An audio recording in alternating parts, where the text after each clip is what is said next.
আসসালামু আলাইকুম। অনেক সময়ই ইতিহাসে কি ঘটে গেছে অতীতে সেটার প্রমাণ কিন্তু বর্তমানের অ্যাক্টিভিটি থেকে পাওয়া যায়।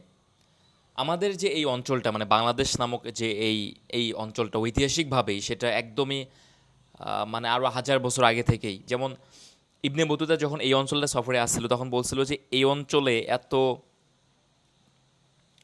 ভালো জিনিসপত্র পাওয়া যায় এবং এত কম দাম, এত প্রাচুর্য, উনি কিন্তু মুগ্ধ হয়ে গেছিল যে উনি আর কখনো কোথাও এরকম দেখেন নাই। আবার যখন দিল্লি সালতানাতও ছিল তখন এই অঞ্চলটা দিল্লি থেকে কখনোই কন্ট্রোল করতে পারতো না। সেম ব্যাপার ইংরেজ আমলেও, যে যতগুলা প্রতিরোধের গল্প, সে ফকির বিদ্রোহ থেকে শুরু করে সিপাহী বিদ্রোহ, যতগুলা এরকম মানে প্রতিরোধের গল্প আছে সবগুলোতেই দেখবেন যে এই অঞ্চলের একটা বিশাল ভূমিকা আছে। সো আমাদের এই বাংলাদেশ এই অঞ্চলটা কিন্তু ঐতিহাসিকভাবেই একটা সমৃদ্ধ, ঐতিহাসিকভাবেই একটা খুবই মানে একটা সেলফ কনফিডেন্ট একটা জাতি বা সেলফ কনফিডেন্ট একটা মানে এলাকা এই অঞ্চলটা। এবং এটা কিন্তু একটা বোঝা যায়, যেমন আমাদের দেশেই জন্ম নিছে, এখন গ্লোবালি পারফর্ম করতেছে। যেমন খুব রিসেন্টলি রবিন খুদা নামে একজনের নাম আমরা খুবই শুনছি। ওনার একটা কোম্পানি আছে, নাম হচ্ছে এয়ার ট্রাঙ্ক। তো এই কোম্পানি মূলত হচ্ছে ডেটা সেন্টারের জন্য ইনফ্রাস্ট্রাকচার বিল্ড করে। তো এই ইনফ্রাস্ট্রাকচারগুলো কিন্তু এখন খুবই জরুরি। একটা সময় ছিল যে রাস্তাঘাট, বিদ্যুৎ খুব জরুরি। এখন ডিপ টেক বা এআইয়ের যুগে আসলে এই ইনফ্রাস্ট্রাকচারগুলো জরুরি, এবং সেটা ইন্ডিয়া খুবই সেলিব্রেট করছে। এবং ইভেন কিলার মোদি, আমি বলিনি, ট্রাম্প বলছে, মোদির বন্ধু। সো সে পর্যন্ত সেলিব্রেট করছে এটা অনেক বেশি। এবং এই রবিন হুডের ব্যবসা কিন্তু শুধুমাত্র ভারতে তা না, মোটামুটি জাপান, অস্ট্রেলিয়া, তারপরে ইন্দোনেশিয়া, মালয়েশিয়া, অনেকগুলো দেশে বিস্তৃত, এশিয়া প্যাসিফিকের এই দেশগুলাই আর কি।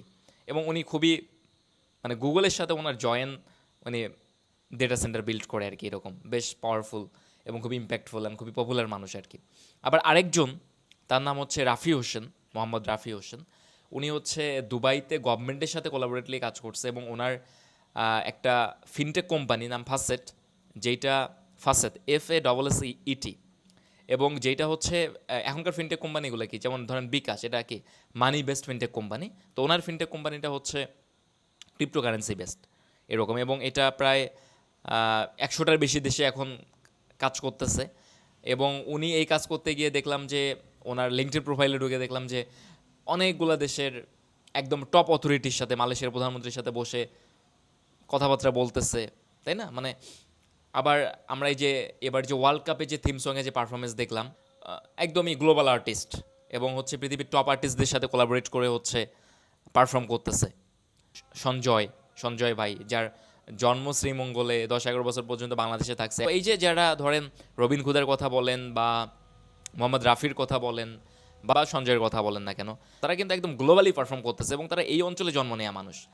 সো এটা কিন্তু এখানে একটা ইনসাইট যে এই মানে এই বাংলাদেশ যে অঞ্চলটা, এখানে যারা জন্ম নিছে বা এখানে যারা বড় হয়েছে, তারা যদি প্রপার একটা ইকোসিস্টেম পায়, প্রপার এনভায়রনমেন্ট পায়, এবং তারা যদি আসলে মানে ট্রাই করে, তারা আসলে তাদের পক্ষে গ্লোবালি পারফরমেন্স করাটা পসিবল।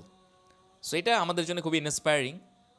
সো এই যে অনেক সময় হয় না যে মানুষ খুবই ডিপ্রেসড হয়, বাংলাদেশ এই সেই সেই, কিন্তু ভাই এই অঞ্চলটা তো হিস্টোরিক্যালি অনেক অসাধারণ একটা অঞ্চল, এবং এখন পর্যন্ত এই দেশে জন্ম নেওয়া তরুণরা গ্লোবালি বেস্ট পারফরমেন্স করতেছে। সো যা হতাশা আছে এটা আমাদের দায়, তাই না? মানে এর হিস্ট্রি তো অসাধারণ।